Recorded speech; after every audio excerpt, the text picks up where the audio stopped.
Fang Yuan, someone shouts at him, demanding he hand over the autumn cicada immediately, promising his death will be painless. The cicada is a spiritual item that allows one to go back in time after death. However, each time it's used, it damages the fabric of destiny and causality, making the world increasingly unstable and dangerous. The man warns that today all the righteous factions have gathered to destroy him and this demonic lair. Another, with flaming hands, calls Fang Yuan a damn demon. Just to refine the cicada, he killed thousands and committed countless unforgivable sins. A woman then speaks, saying that this demon humiliated her and stole her purity 300 years ago. Not only did he massacre her family, but he also wiped out 9 generations. From that moment on, her hatred for him burned infinitely. They all face Fang Yuan, saying today is the day they will see him dead. And here comes the presence of the final boss, drenched in blood, staring with a red eye. A drop of blood falls to the ground, and everyone charges forward, while Fang Yuan calmly faces them all. 6 hours pass, the entire ground is destroyed as they surround him. Fang Yuan looks to the side, which is enough to make one of them hesitate. And then comes the first poem of the legend. The sun sets above the blue mountain, the autumn moon with the spring wind. Mornings are like fine hair, and the night is like snow. Regardless of success or failure, when you look back, nothing remains. When Fang Yuan recites a poem, I will always explain it, because it doesn't make sense to read reverencing sceneries without understanding what he means.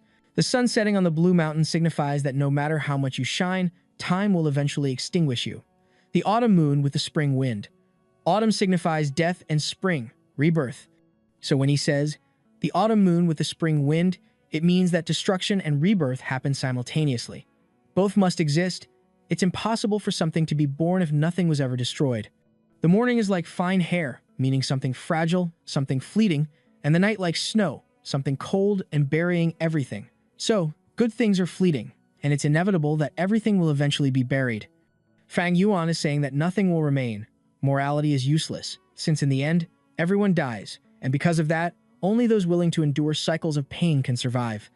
Back in the story, he says, all the memories of my life on Earth appeared before my eyes. Originally, I was a Chinese student who accidentally fell into this world, living painfully for 300 years, and then another 200 years of solitude after that. Countless memories buried deep in the heart. Everything began to reappear as if life was unfolding before his eyes. In the blink of an eye, more than 500 years passed. However, in the end, he failed. Being a demon means being ruthless and cruel, a being made to kill and destroy. There is no place in heaven or on earth for such a being. Considered the enemy of the world, he would forever face these consequences. Yet now he smiles and says that if the autumn cicada he created were effective, once again, he would be a demon in the next life. One of the people behind asks, "Why are you laughing? What's funny here, demon?" Everyone warns to be careful, that he was about to launch an attack in his final moments. As Fang Yuan expands his aura, everyone advances, telling him to surrender and hand over the cicada. An explosion of energy, everyone covers their faces. Chaos ensues, and the scene shifts to a peaceful village. In a temple, rain falls. An old man converses with the ancestors. Humbly, we ask for your blessings, so that this ceremony attracts numerous young people of unparalleled talent and intelligence, new blood and new hopes for these families. The incense burns out, and the old man bows his head to the ground. Everyone bows, and outside, some of them talk, saying that time flies. A year passes in the blink of an eye. It seemed like the ceremony was just yesterday. They can remember it clearly. One of them sighs, but the ceremony is already tomorrow. Will we finally have some talent? The Guyue group hasn't seen true talent in 3 years. Another places a hand on his chin. It's true. Both Bai Village and Xiongji Village have produced quite a few talented people, especially that Bai Ning. His natural development is something frightening. The other elders remain silent. In just 2 years, Bai Ning reached rank 2 of Gu Master, so talented that even the older folks feel threatened. It's inevitable. This kid will become a pillar of the Bai clan. Another interrupts, saying, "Calm down. Have you forgotten that a little genius appeared in the Fang family? The boy who could speak at 3 months old was walking alone at 4 years, and by 5 was composing poetry. Basically, an incomparable child. It's just a shame his parents died so early, and now he's being raised by his uncle and aunt." At this, an old man with white hair opens the door. As the head of the clan, it's natural for me to keep an eye on all promising talents, and among them, Fang Yuan was the most attention-grabbing. Experience has shown that children with photographic memory comparable to an adult's usually have exceptional potential. If he truly demonstrates high potential and we nurture him correctly, perhaps, eventually, he could even face Bai Ning. Even with rank B talent, he would become the flag of the Gu Yue clan. And then he tells everyone to go to sleep, as the opening ceremony is tomorrow. Meanwhile, two of them are thinking, hee, if this Fang Yuan has so much talent and little family, maybe with the right support, he'll come to my side, and I'll have hundreds of years of prosperity. The elder warns that if they are to compete, it should be fair and proper. No one should use any tricks that would affect the unity of the clan. Everyone thanks him, and with that, they leave, while the old man thinks that at least there seems to be some hope for the future of the clan. Rain on the roof, and suddenly, someone recognizes the Gu Yue village. It's our dear Fang Yuan, realizing he is 500 years in the past. Indeed, the autumn cicada had worked, and he had been reborn, an item that serves to reverse time. Among the 10 mystical creatures, it ranks 7, so it's clearly not something simple. And now that he's back, he has 500 years of experience more. Good for him, a problem for the rest of the world. The next chapter talks about a legend of a sea that exists within this world. It governs the flow of time and the circulation of all beings. By using the power of the cicada, you can swim back against the tide, returning to the past. There are numerous conflicts about the understanding of this myth. The vast majority seem not to believe and say it's mere fantasy. Very few have the courage to believe in something like this. That's because everyone who uses the cicada will necessarily die. The entire body and energy of the person become the fuel that feeds the cicada. With the guarantee of death, the uncertainty of what will happen, and not even knowing what you will become after using the cicada, very few people have the courage to use it. However, Fang wonders, what if the rumors were false and all this just an elaborate lie? If he weren't about to die and cornered like that, he wouldn't have used it either. But at this moment, he is sure he has been reborn. It's a pity that, from the beginning, he spent an absurd amount of effort. He killed hundreds of thousands, made the heavens hate him, and provoked the vengeance of countless people. All this just to finally manage to refine the cicada, which is what brought him to the past. And obviously, even though he has returned, the cicada did not come back with him. The Gus, which are this type of creature, are basically the personification of a power. There are more than a human can count, and some disappear after being used 2 or 3 times. There are also those that can be continuously used, as long as they are not pushed to their limits. While the cicada is the only one that can be used only once and disappears forever. Fang, however, believes that it doesn't matter that it has disappeared. He can simply refine another. He'll just have to kill half the world again. If he succeeded in the past life, why wouldn't he in this one? And even if he doesn't get the cicada, he still has the experience of 500 years, treasures, and rare things that have yet to be discovered. Gigantic events, changes in history, and even the geniuses of the future. He knows who the strongest are who haven't even been born yet, besides the obvious 500 years of combat experience. What he doesn't know right is what he will do. The most important things he needs are separated and distant, and many of them can only be accessed at the right times. Besides, obviously, he has the main problem that he hasn't even opened his sea of energy. He's just a common human who would be killed by a boar. To evolve as quickly as possible and ensure survival, he needs the resources of this clan. In this current state, there's no way he can keep going back and forth through these dangerous mountains. Even though, for someone who lived 500 years on the demonic path, these mountains were small. The Gu Yue village seemed more like a chain, but the chain that restricts movement also protects you from the outside lair. And in this short period, staying in this chain is the best option, at least until he reaches the 3rd rank of a Gu Master. Luckily, the awakening is tomorrow, and he will be able to start his training soon. He laughs about the word talent when the door opens and someone appears there calling for Big Brother. He enters awkwardly, asking, "What are you doing standing there near the rain?" Fang Yuan turns and faces him, remembering his twin brother, who responds, "Ah, I saw the door wasn't closed, so I came here to close it. It's good you don't forget that tomorrow is the awakening ceremony. Why haven't you gone to bed yet, brother?" Fang Zheng wasn't even surprised by Fang Yuan's indifference. Since they were children, it was always like this. To him, geniuses were always like this, different from ordinary people and incomprehensible. And Fang Zheng, even though he had the same appearance, felt as common as an ant. They were born from the same womb at the same moment, so why were the heavens so unfair? The brother, who was now considered the older one, had incomparable talent, while he was nothing more than a stone.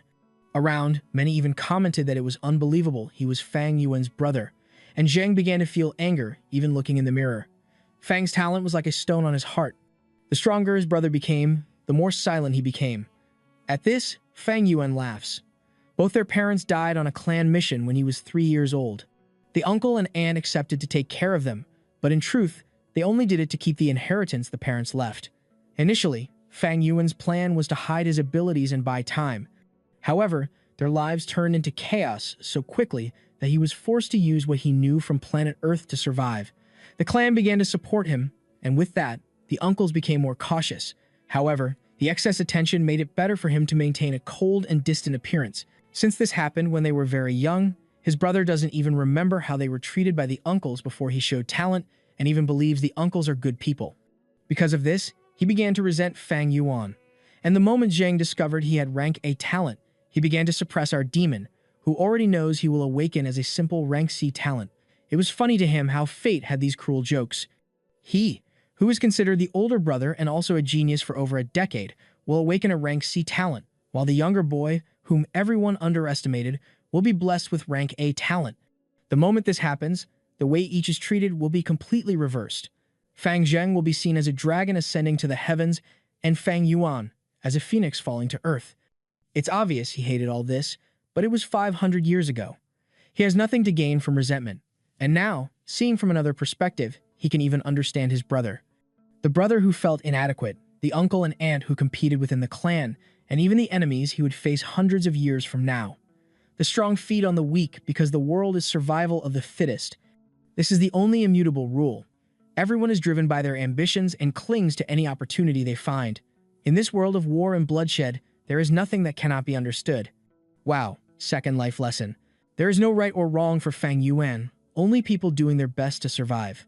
And sometimes, the best path for someone is to step on another. And that's why he says that if someone blocks his path, no matter who it is, he will simply kill them. The motivations he carries in his heart are vast, and he knows that the path he wants to follow is only possible if he steps on the entire world and everyone becomes his enemy. A solitary and blood-filled journey. However, revenge was not his intention. He looks to the side and tells his brother he can leave, but the boy is there, all scared. A stare from Fang Yuan made him feel naked in the snow, unable to keep any secrets. With a trembling voice, he leaves, saying, "I'll see you tomorrow, brother." He pauses a bit outside and then runs away. The next chapter, at dawn, someone sets up something to make a noise and wake everyone up. Fang Yuan, full of wrinkles in his eyes, the boy is 15 and already getting old. He spent the night thinking about so many things that he slept about 2 hours. This body was terrible, hadn't even started cultivating, and even a simple sleepless night left him weak and exhausted. However, this didn't shake centuries of experience and determination. He opens the window, seeing that the spring rain has ended, when a girl below calls for young master Fang Yuan and says he's awake. She smiles and says she's coming up to wash the boy. And here we are, hand in the water. She wipes his neck, and then wraps the boy in the jumpsuit. Apparently, she's putting everything she has on display, but Fang Yuan is distracted. She may seem sweet and innocent, but she's nothing more than a spy for my aunt, heartless and empty, ready to turn against me at any moment. At this, Fang Zhang opens the door, calls for his brother, and sees her there, clinging, running her hand over the boy's chest. Zhang thinks, will she ever take care of me like that? Even though I have a servant, she's nothing like Shang Kui. Instead of being young and beautiful, she's all old and wrinkled. Not to mention that I only have one servant because Fang Yuan asked my aunt to send someone to help me. And even though she's a servant, she can't be underestimated, as she's the daughter of Miss Shen, who takes care of the whole house and has everyone's trust. Her authority is nothing normal, and even so, Fang Yuan slaps and says she doesn't need to take care of everything, because, in the past life, he was deceived by her charm and even developed feelings. If he had received a rank A talent, as everyone imagined, she would certainly become his concubine. Her status would go from servant to lover, and with that, she would have secured her future.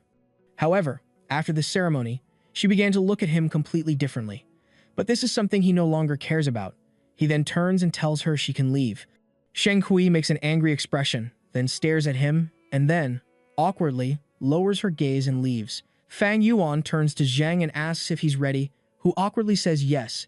Fang Yuan notices that his brother also didn't sleep well, but today, nothing else mattered, and it was time to go. With that, they follow the village road, while everyone recognizes the Fang brothers. Wow, that one is Fang Yuan. He really is the chosen one. Truly, he's the boy full of talent, but with no expression on his face. Fang Yuan thinks it's funny, because of the talent they think he has and all the envy they feel. All the hatred for his failure was amplified. Others comment, wow, look at Fang Zheng, isn't he the boy without talent? He looks weak just by looking, considering whose brother is. It's a shame. Now we'll have to wait and see what grade he receives. As the sun sets behind the mountains, Fang Zhang stretches out his hand and feels something strange. Suddenly, he finds himself in darkness, falling into the sea, with the sensation of drowning. He needs to calm down and just keep moving forward. However, when he looks ahead, he sees Fang Yuan staring at him, thinking it's odd. In a flash, his uncle and aunt come to mind, the two who were always scheming behind their backs, manipulating them to create this competition, sowing envy between the brothers. In the past, he was inexperienced and couldn't see through it.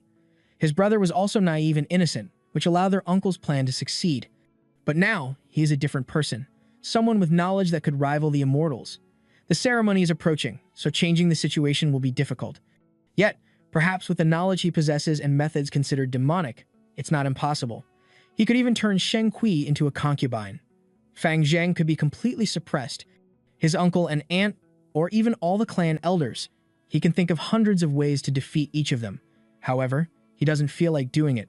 So what if Shen Kui becomes more beautiful? Without loyalty, she's worth nothing. What's the problem with Fang Zhang being his own brother? He can still be discarded at any moment. His uncle, aunt, or the elders, all of them are just figures passing through his life. So why would he put in so much effort and waste time on people like them? He will be merciful, and as long as no one gets in his way, he has no reason to worry about them. In the next chapter, we finally arrive at the temple, which is crowded. The elder steps forward and says it's good to see they were punctual. Today is the day of the ceremony, a turning point in everyone's life. With that, Fang Yuan descends a staircase and finds himself in a place full of crystals. Among them, he recounts that hundreds of years ago, the Gu Yue clan migrated from the central lands to this region, in the Qingmao Mountains. It was then they discovered this spiritual spring in the underground cave, a place that produced a lot of primal stone, and it's said this was the reason for the founding of the Gu Yue village there. The old man looks at everyone with the water behind him and, shortly after, a vast field of flowers. Known as the moon orchid, it was food for countless types of gu. Remember, a gu is the embodiment of power, like the cicada. Fang Yuan knows this sea of flowers is said to be the greatest cultivation point of the Gu Yue clan. Everyone is amazed, saying the place is wonderful and incredibly beautiful. With that, the elder takes the book and says he will call one name at a time. Whoever is called should cross to the other side of the flowers and walk straight as far as they can. The further they go, the better. Everyone shouts, they understand. And obviously, the further you go, the better your innate talent. With clenched fists, he is sure if he gets a good grade, his whole life will change. The first name called is Chen Bo. He enters the water, crosses the river, and heads towards the flowers. With clenched teeth, he takes the first step, the second step, and stops at the third, repeating to himself, "Go, one more step." But nothing happens, and the elder sighs. Chen Bo, 3 steps. Not enough talent to become a Gu master. The poor guy leaves defeated, and then someone named Zhao Zi is called. Fang Yuan looks, thinking, not everyone has enough talent to become a Gu master. Generally, only 5 out of 10 people have enough for the minimum.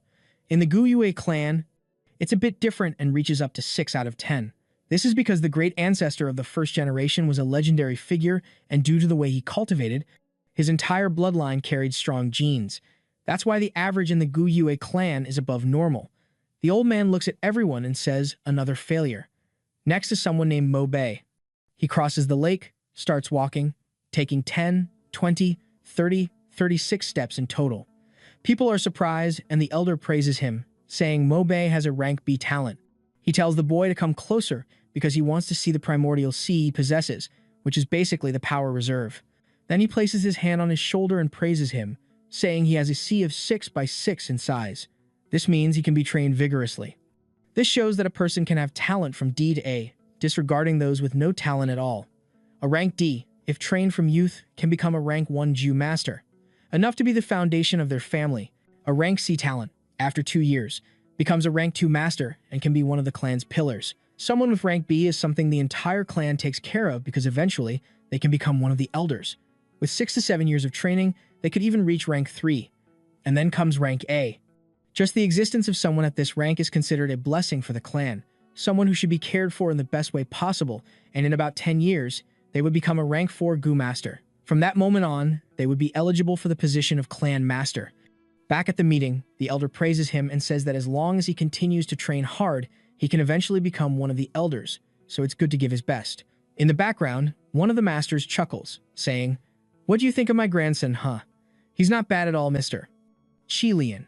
Apparently, the red-haired one is Qi Lian, who didn't like the tone very much. An hour later, the elder is hesitant. The bloodline is thinning. In recent years, the clan has no master to strengthen the bloodline. In the 4th generation, only the head had rank 5, but he perished early and left no descendants. These generations of the Gu Yue clan are getting weaker and weaker. Then Qi Cheng is called. Surely, he is related to Qi Lian, and he arrives very nervous. He's already in the middle of the flowers at step number 35. 36. The elder smiles, and everyone is now commenting. Qi Lian tells Mo Cheng to take a look. His boy is talented. However, Fang Yuan is there thinking, wait a minute, if I remember correctly, Qi Cheng and his family were punished for cheating in the awakening ceremony. The truth is, he only has a rank C talent, but his grandfather somehow helped to falsify the results, which is why they believe he had a rank B talent. The truth is, if I wanted to cheat, there are countless ways to do it. Some methods are much harder to detect than what he's using. And with rank B talent, for example, I would receive immense support from the clan, but I couldn't prepare anything, unfortunately, since I was reborn yesterday. Basically, he would cheat if he could, it's just a shame he can't. However, the most dangerous thing is that if he had cheated, he wouldn't be able to fake his cultivation, development, and would eventually be exposed. On the other hand, Qi Cheng is different, as his grandfather is one of the elders. As one of the positions with the most authority, he can easily cover for his grandson. This is all because of the dispute between the two elders who want to show who has the better grandson. He hid this very well in the past life, and if it weren't for a certain incident, the truth would never have come to light. Fang Yuan starts to consider, what if I expose all this now? Maybe I could even get a small reward from the clan, but then I would also offend the powerful Qi Lian, who is the family elder, which wouldn't be a wise thing to do. There's also no way I can extort him, since with my low status, all this would just backfire on me. The monologue is interrupted when Fang Yuan's name is called. The next chapter begins by talking about one of the oldest legends, the Gu of Hope. In the legend, when the world was formed and was just a land of savagery and dangerous dilemmas among the wildest beasts that roamed the earth, the first human appeared. His name was Ren Zhu.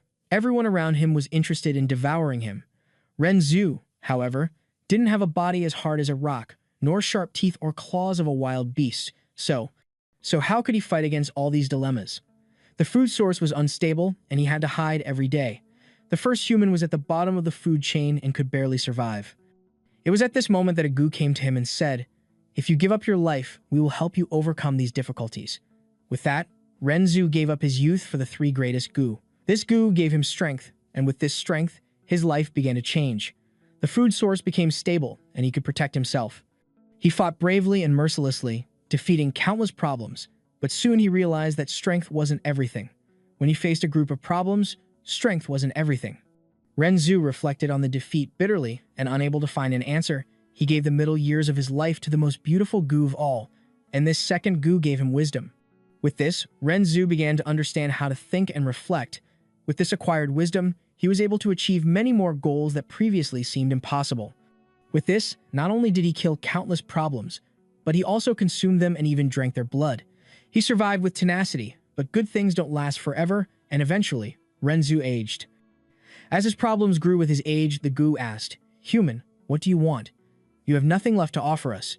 Realizing this, strength and wisdom abandoned him. Without the two by his side, Ren Zhu was once again surrounded by his problems, old and unable to escape. His old and loose teeth that had fallen out couldn't even chew plants and fruits, and Ren Zhu collapsed weakly on the ground, surrendering to all his surrounding dilemmas. It was then that something appeared in front of him and said, "Human, accept me, and I will help you escape any dilemma."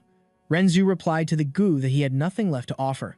Strength and wisdom had abandoned him. He had, at most, a few years of life that weren't as valuable as his youth. If he gave anything at this moment, his life would immediately end. Even though at that second he was surrounded by dilemmas, at least he wouldn't die instantly. He wanted to live as long as possible, even if only for one more second. And that's why this new Gu should go away. He, Ren Zhu, had nothing he wanted to give to it. The Gu, however, responded that among the 3, it had the smallest requests. If the human offered only his heart, it would be enough. Hearing this, Ren Zhu then stretched out his hand and said it was okay. He would give his heart. That was the Gu of Hope, which told him to flee. It was then that Ren Zhu understood that what life's dilemmas feared most was hope. And from that day on, every time he faced any problem, he gave his heart to it. Soon, we will understand how this relates to Fang Yuan. The lesson here seems positive, but the truth is that hope only exists in despair. It doesn't save Renzu, it doesn't remove his suffering, nor does it guarantee his success. Not to mention it only appears after he has lost everything. For Fang Yuan, it's more like, hope doesn't save you, it only gives you enough strength to endure the suffering until you find an answer. And at that moment, Fang Yuan's name is called. He smiles, thinking it's getting more and more interesting. He crosses the lake and takes the first steps. His leg begins to be enveloped by a golden energy, and he tells himself that the goo of hope had started to move. Then, an energy appears in his chest while the elder observes him. Everyone around says the power concentrating on him was less than expected, and the elder is sure this wasn't the sign of rank a talent. Fang Yuan had already taken 23 steps. Then he focuses, clenches his fist, and goes to 26, 27, until he feels something in his chest. His pupils dilate, his breathing becomes labored, and he starts to lose consciousness. Then, he stops for a second and tells himself that the awakening ceremony was a success. This was the first step in his hope of achieving immortality. The rift he possessed was mysterious and unusual, and although it was inside his body, it didn't share space with any organ. It was immense and minuscule at the same time, and many knew it as the sea of the primordial opening. A small membrane of light sustained everything, and Fang Yuan's talent was only able to reach 44% of his sea's opening. This was the limitation of someone with rank C. From now on, drops could fall into the primordial sea, and this would represent his vitality and soul. In other words, he was taking the first steps to becoming a rank 1 goo master. He tries to take another step, but places his hand on his knee, saying that just as he had predicted, he can't take even one more step forward, just like in the past life. The elder beside him asks if he really can't continue. Fang Yuan looks back and walks away. At that moment, everyone is shocked. How could the legendary Fang Yuan only take 27 steps? That was rank C talent. It was impossible to think that someone seen as the clan's genius was so weak. They must have made a mistake. Something is wrong. Everyone was sure the older brother would have rank A talent. Fang Zheng is there, thinking that not only was he sure of Fang Yuan's talent, but the uncles, the aunt, the entire clan. The elders, on the other hand, have a stern look, wondering if the results are wrong. What happened? The test organizer, however scared, says everyone was watching. Cheating is very difficult, but one of the elders interrupts and says, yes, sometimes, young people talented in writing, memory, even strength and agility, possess a powerful primordial C, but none of this guarantees that he would really awaken as rank A. The elder puts his hand on his face, disappointed, saying the clan's hopes were destroyed. Indeed, the current generations of the Guyue clan were extremely weaker than the first ones. In the next chapter, we see Fang Yuan's life passing by. The moment he received the grade C, he was in shock.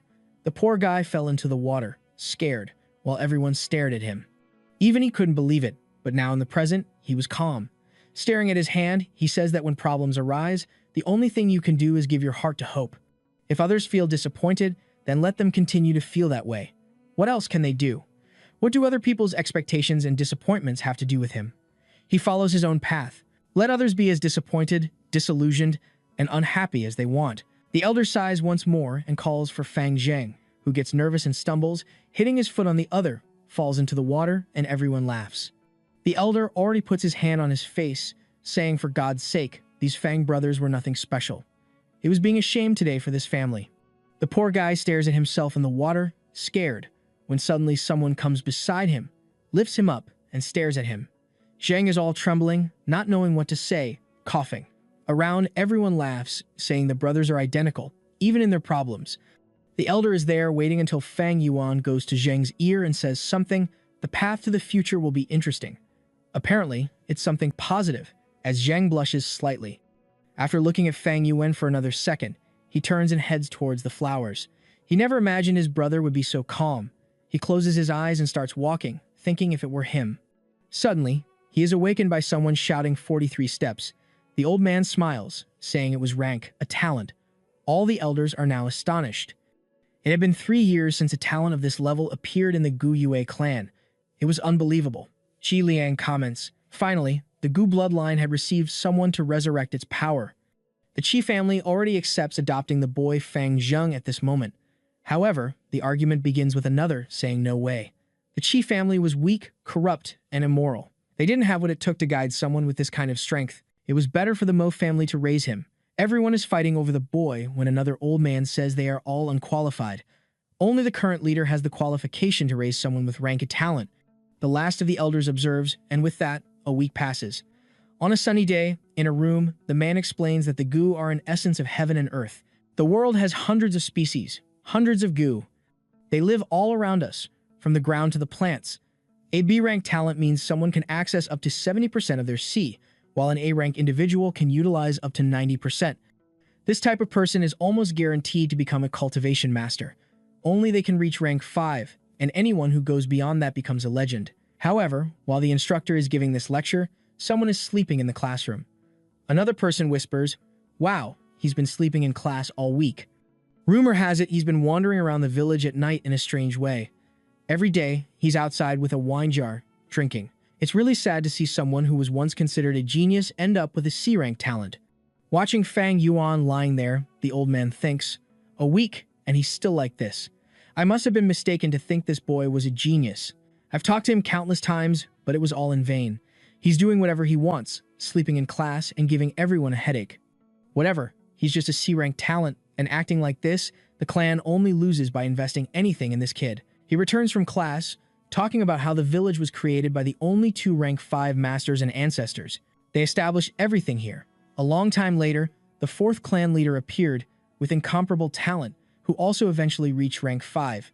If it weren't for a shameless demon and a precise attack, he might have reached rank 6, or maybe not, who knows. Everyone curses the so-called wine flower monk, saying this bastard ruined the future lineage of the Gu clan. The famous flower monk was a rank 5 master, notorious for forcing himself on girls who didn't want him. He traveled all the Qinmao Mountains and committed numerous crimes in the Gu village, but was discovered by the leader of that generation. After days of brutal battles, the monk was eventually brought to his knees, begging for forgiveness. The 4th leader was merciful and spared his life. However, in a moment of distraction, the monk took advantage and managed a sneaky attack. Overcome with rage, the 4th elder killed him, but the injuries and poison were incurable, and he eventually died. Even with such a death, he is seen as a hero who sacrificed himself for the village. Fang Yuan opens his eyes and stretches, commenting that in a past life, someone also found the inheritance of this story. So why is it so hard for him to find it now? He remembers one of the clan masters who had his heart broken and started drinking. 2 months later, when he was sleeping outside the village, a strange liquor worm found him, a very rare creature. The man decided to follow it, and inside, he found the bones and inheritance of the old liquor monk. With that, he benefited greatly, his power increased, and even the girl who had left him came back. The problem for Fang Yuan is that he only heard bits and pieces of this story, so he has no idea where exactly this man found it. It's not like he knew he would be reborn at this time. The question remains, where exactly did the man from the first story die, so he can find it before the other? In recent weeks, he bought wine and has been walking around the village, but unfortunately, the liquor worm never appeared. This creature has a very high vitality power and would be much better than anything the clan can offer. Too bad that in the blink of an eye, it was already April, and now he's running out of time, precisely because of what's coming. The teacher said they learned everything about opening the sea and how to concentrate essence in the body. It was time for all of them to refine their first gu. When this class ended, they were all supposed to go to the academy room and select one of the worms they offered. Only when they finished refining their first gu could they return to participate in the classes. This was also the first task they received, and whoever completed it first would receive a reward of 20 primordial stones. Is that why Fang Yuan is looking for that liquor one? Because those midnight ones the clan offers must be mediocre. Everyone runs towards the academy room. While the story says that for a gu master, refining creatures is the key to strength, everyone is excited, and a guy with a bandana tells them to form a line now because it's one at a time. The doors open shortly after, and those in line see the people on the left coming out smiling. In the middle of the room, there's an incense vase and several pots on the wall. Fang Yuan notes that the Gus, like the Masters, are also divided into 9 levels, and all those in this room were level 1. Normally, this is correct, as a rank 1 Master can only use a rank 1 gu. To use something above your level, you would have to pay a very high price. Not to mention you would need to somehow feed this creature, and level 1 Masters couldn't afford that. And that's why every novice gets a level 1 creature unless it's a very special situation. What few know is that there is great significance in the first creature the Master refines. It will become a vital part and be eternally connected to their life. If the first creature dies, the Master also pays a very high price. That's why Fang wanted to find the liquor worm and refine it, but unfortunately, he still hasn't found anything about it. He also doesn't know if he'll be able to find it or if someone else will. So, just to be safe, he's going to first get the moonlight goo. This is one of the most common choices in his clan. This goo is not created by nature. It is cultivated by the Gyu clan's secret method. For this reason, it cannot be found anywhere else in the world. Many would even say it's basically a symbol of their clan. He's leaving, frustrated, because that liquor goo was much more precious compared to this one. Even though the moonlight one was a specialty of his village, it helps much less in cultivation than the liquor one. And so, here we are once again. Then my buddy sees me with 2 bottles of wine. Every day, at dusk, Fang Yuan has been doing this. He buys and starts walking around the village, hoping the liquor goo will appear. A chubby guy goes to get the stones, thanks the boy for coming to buy. The so-called primordial stones are the currency of this world, and at the same time, they condense the energy and essence matter. They are extremely important to assist the goo master in their cultivation. They have both a financial attribute and usable properties. However, Fang Yuan was spending them all the same way, even though he believed it might not be enough. He leaves the place remembering that it's 2 jars of wine every day, and in the last 7 days, he hasn't had any sign of anything. The money he had saved is almost all spent, which is a problem since the money is the primordial stone, which could also be helping him evolve. Using enough stones, you can accelerate to the point of approaching those who have a degree above yours. And unfortunately, tomorrow, he won't have any more stones to buy the wine. The question remains, if the liquor goo doesn't appear, will the moonlight one really have to be my vital one? The academy elders said that the first person to refine would earn 20 stones. And at this moment, everyone must be at home competing for this position, which was something unfair since, in reality, this is a competition that tests talent more. He, with his C-rank talent, has no chance of winning. When he was looking at the city, someone shouts at him, making him look back, asking if he went to the tavern to buy drinks again. It's Fang Zheng, saying that everyone is worried, the uncle and aunt, he has to stop drinking. There are a lot of people who care about him, who don't want to see him like this. Fang Yuan says it's funny how humans change in a month. Just a week after awakening, everything was completely turned upside down in the relationship between him and his younger brother. Fang Yuan fell from the clouds and lost his title of genius and was ruthlessly destroyed. And Fang Zheng began to flourish towards the heavens as a new star. For the boy, who felt at rock bottom, surrounded by darkness, and suddenly was taken from there and brought to the heavens and the light, it was difficult to adapt. From one moment to the next, he who was ignored and unknown now had people constantly pointing fingers. It was almost like he was a child learning to walk in this new world, falling and trying to understand what life was. Fang Zheng keeps thinking, wow, is this what my brother always went through? At the same time that it was something wonderful, it was extremely difficult. While all this was happening, Fang Zheng couldn't help but remember the voices saying that the older brother had fallen into depression and become a drunk. He didn't come home at night, even slept during classes. Zheng couldn't believe it. The older brother, who was seen as a genius, who was a shadow above him, is now in this state of ruin and despair. At that moment, he thought, wait, isn't this proof of my own growth? And little by little, he came to the conclusion that the great older brother was just a normal person. After all, he, Fang Zheng, is the chosen one, that's the truth. Then he tells Fang Yuan that he needs to wake up to life, but he continues with the same emotionless eyes. Zheng stares at him for a second and then looks away. At that moment, he wonders, what's your problem? Why don't you even have the courage to look your older brother in the eye? I've changed completely. But then Fang Yuan walks past asking, what are you staring at? Let's go. Zheng didn't like any of this, but continues following in the shadow. The sun begins to set, and we arrive at the uncle's house, saying that in the blink of an eye, they are both already 15 years old. It was incredible that both became goo masters, especially Fang Zheng. The uncle says he's very proud and that's why he's going to give them 6 primordial stones.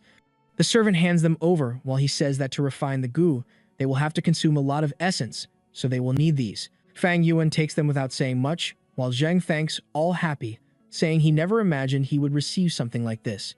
He stands up, says he will always carry them in his heart and will never forget this. The aunt asks him to sit down and calm down, saying that they are not their direct children, but they always raise them and are proud of it. To the uncle and aunt, they were like real sons. They often even thought that if they could become their children, it would be the best thing in the world. Then the uncle says, boys, I've been talking to your aunt and we're thinking of finally adopting you for real. Genuinely, you will be part of the family. Fang Zheng, would you like that? Immediately, he smiles, all happy, clasping his hands, saying, since my parents died, I've always wanted to have my own family. The aunt smiles and says that if that's the case, he should stop calling them uncle and aunt. Zheng, all happy, dad, mom, and she smiles. saying it's very good to have a son like this. Really, it wasn't a waste for them to have raised them as sons from the beginning. However, everything changes when the uncle asks Fang Yuan what he thinks. He just shakes his head, signaling no. Zheng is about to say something, but the uncle says it's okay. Fang Yuan, we won't force you, boy. You're already 15 years old, you can be quite independent. Besides, you have enough strength to carry the Fang bloodline. The uncle even prepared 200 primordial stones as financial support since we won't be together anymore. Zheng is shocked, while Fang Yuan just thanks and says that if they have nothing more to say, he's leaving. As he leaves, Zheng is telling the father and mother to wait a bit, that the brother is thinking the wrong thing. He will advise him now and talk to him. But the uncle says no need to force it. Zheng, you having A-rank talent already makes your father very happy and content. And from now on, all the servants will treat young Master Zheng with great care. He thanks, saying that it's okay then, he's leaving. Shortly after, the uncle says it seems that damn Fang Yuan saw through their plans. The truth is that within the clan's regulations, it is stipulated that the eldest son, at 16, is qualified to inherit the family legacy. Fang Yuan's parents, when they died, left a fortune, and to this day, it has been managed by the uncle and aunt. This wasn't the kind of inheritance that 200 primordial stones could buy, and if he had been adopted by the uncle and aunt, he would also lose the right to such a fortune. But now, as an independent boy, he carries the Fang name and, in theory, has the right. The uncle, however, is celebrating, saying it's okay. They took Zheng, and that Fang Yuan only has C-rank talent. The aunt, however, wants to know, but what if Fang Yuan decides he wants the fortune? What are we going to do? He replies that it's simple. He's a very undisciplined boy. He just needs to be caught committing a terrible mistake. Depending on the severity, they might even want to strip him of the right to receive his parents' legacy. The aunt says it will be difficult. The boy is extremely intelligent. How are they going to force him to make a mistake? The uncle responds that it's obvious. If he doesn't make a mistake, they just need to incriminate him. My God, do you want to die, uncle? In the next chapter, Brother Zheng is drinking his tea when Sheng Kui comes calling. Young master, the hot water bath is ready for you. Bring it, please, then woman. Look how she enters. Smile on her face and well shadowed, saying, this humble servant greets her great master. While thinking, that idiot Fang Yuan wasted a C-rank talent, while Zheng is someone with A-rank talent. It will be much easier to win him over, so this was the greatest luck I could have. Wow, she's the viper indeed. Rain falls over the city. Fang Yuan is at the window thinking, it's been 3 days and 3 nights. This incessant rain doesn't stop. Since he needs to spread the scent of the liquor to attract that worm, it's something impossible to do in the rain, since the smell of rain is much stronger. Not to mention that if he goes out at any cost and stays in the rain, everyone will start to wonder what his reasons are for acting like this. And Fang Yuan knows that you should never underestimate those around you. Only a fool would act as if everyone around him were stupid. And that's why at this moment, he had no choice but to cancel his searches. At the window, he thinks, well, as long as it's like this, I won't be able to search for the liquor worm. The safest option is to refine the moonlight goo. However, if in the middle of this process I found the liquor one, that would indeed be much more ideal. But it seems that fate doesn't want to help me. However, life is like this. Storms always appear in a blue sky and the unexpected happens at any moment. The most foolish thing would be to hope that in life, no obstacles would be encountered. Receive another lesson from my dear Fang Yuan. And he's there, accumulating as much primordial essence as possible. Of course, since this is the basis of a Gu Master's power, it's the energy needed to refine and use any of the Gus. These Gus, which are the essence of heaven and earth, the carriers of the world's secrets, and those that define and alter the laws of nature. Living creatures that transit below the heavens, and each was born of its own will. When someone like Fang Yuan tries to refine a Gu, he is going against the wills of nature, and naturally, it resists. He closes his eyes and gradually, the percentage increases from 1 to 2 to 8%. In 10 minutes, he's at 9, 10, 12%. 30 minutes later, it seems that the moonlight is beginning to refine. He's looking at his hand, saying that refining a Gu isn't that difficult, but in his hand, it would only last for 6 hours. After this period, the energy Fang Yuan provided would have been depleted, and then, trying to strengthen it again would be exactly the same as starting from scratch. Fang Yuan says that every refinement is a battle of attrition. He refined half of the Gu, but already spent 3/4 of his essence. That's why in a refinement process, the energy is always completely spent. He needs to recover such energy and once again, return to refinement constantly. It's a fight between the goo unraveling and him putting all the energy he has. He uses those primordial stones to accelerate the natural recovery of his energy. The problem is that 30 minutes later, he barely managed to fill his entire C because he has a rank C talent. And the issue is that he only has 6 stones. There's no way he can compare to the people from the Gu family or the Mo family, who have all the elders supporting them. Worse still would be trying to compete with Zheng. The truth is, from the beginning, he had no chance of winning this. Maybe he should redirect his focus and go back to searching for the liquor Gu. With that, he stands up, noticing that the sound of the rain seems to have eased. After 3 days and 3 nights, he finally has a chance. But right at that moment, someone is at the door knocking, calling for Fang Yuan, commenting on the storm, and saying they brought him some food and wine. It's the perfect chance to calm his heart. Look, who's there? Shen Kui at the door, and he tells her to come in because she arrived at the perfect moment since he's hungry. Wow, and she came all dressed up. She put on all the accessories, the girl, and she says she doesn't even need to open the box to smell the incredible aroma. Really, he wants everything that's in that box. She starts serving. Wait, is that something green I see? I don't know. She calls him, pulls his arm, tells him to sit down because today the servant had the courage to accompany him for a drink. Oh, what's this? Throwing herself at him, saying that this servant has always liked Fang Yuan. No matter what rank he achieved, she always wants to be by his side. And now that he's in this difficult moment, she's there to give him all the comfort he wants. Wow, she got really close, saying she's willing to give her whole body and more. She takes the wine, drinks a bit, and tells him to join her for the night. But Fang Yuan is staring at her closely, asking how long she's going to pretend. The girl is confused, wondering what's happening. Fang Yuan, tell me, what do you want? My God, he starts choking her. He lifted her, saying that apparently her uncle and aunt sent her to seduce him. There must be other people outside the stairs, ready to invade this place. My God. He tightens his grip on her neck. Is he taking revenge or taking advantage? Boy. Wow. He even asked if she really thinks that pile of flesh on her body would work as a tactic on him.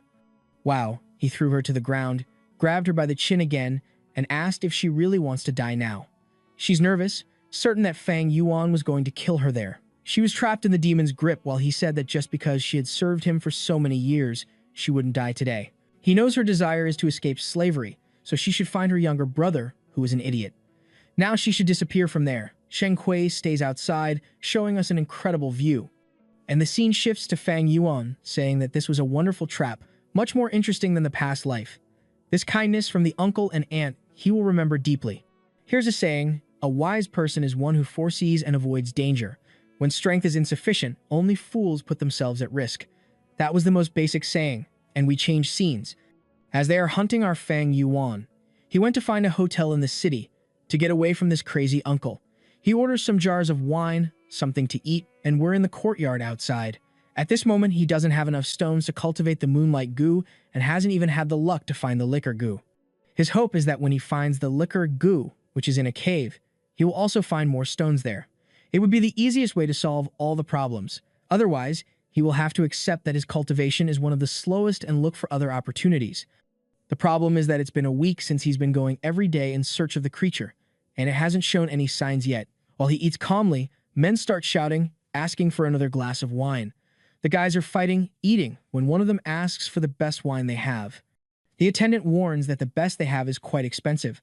Brave men like them surely must have the money to pay, but it's good to know that this wine costs 2 primordial stones per jar. The guys are all in shock. Who spends primordial stones to buy wine like that?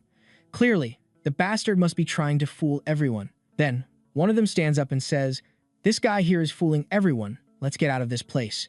Until a guy with a blue bandana says that if they don't have the money, they should just keep their mouths shut and leave this place. He must work there to do that. Because at that moment, the other guy stands up, saying he wants a jar of that wine now. The vendor just thanks him, slamming the jar on the table. Upon opening it, the smell spreads, which, to be honest, is yellowish, so it doesn't seem fragrant, but the drunks are all loving it. While the merchant says that this green bamboo wine is only available there. Fang Yuan, from the corner, observes. He knows this guy is telling the truth. Other places only sell common wines. The guy who asked to buy, however, is now hesitant. He didn't imagine the guy would really bring it, and now he'll have to pay 2 stones. But to avoid embarrassment, he shouts, telling everyone to drink, that today it's on him. I'm telling you, the blue bandana works in this market. He says that jar isn't enough for 6 people. If they all want to drink, they'll have to buy more. The guy who bought it starts losing patience and already wants to call the other for a fight, until the guy with the bandana turns around and they see on his waist the plaque of a rank 1 Gu Master. At that moment, the fools all freeze, and the guy asks if they really want to fight. Obviously, the guy is scared, but the guy is already approaching. He grabs the jar, says the smell is really amazing, and the guy says he can keep it. It's like an apology to the Great Lord. However, he throws the jar on the ground, saying there's no way he's accepting apologies. He's been seeking primordial stones his whole life, and the idiots are spending stones on wine. Apparently, everyone's intention there was to humiliate him. The fools are shaking their heads, saying no, they never bow and hand over everything they have. Fang Yuan comments on the plaque, which means he's a rank 1 cultivator. Besides that, he seemed to be about 20 years old. With that amount of essence, he was probably at the beginning of the first stage. Reaching 20 years old, at the beginning of the first stage, he probably had a rank D talent, which was obviously below Fang Yuan. This doesn't even take into account combat capability. Even so, all the humans handed over their stones. The weakest Gu Master was completely different from a mortal. Fang just thinks that the nature of the world never changes. The bigger fish eats the smaller fish, comparing it to China, from where he came.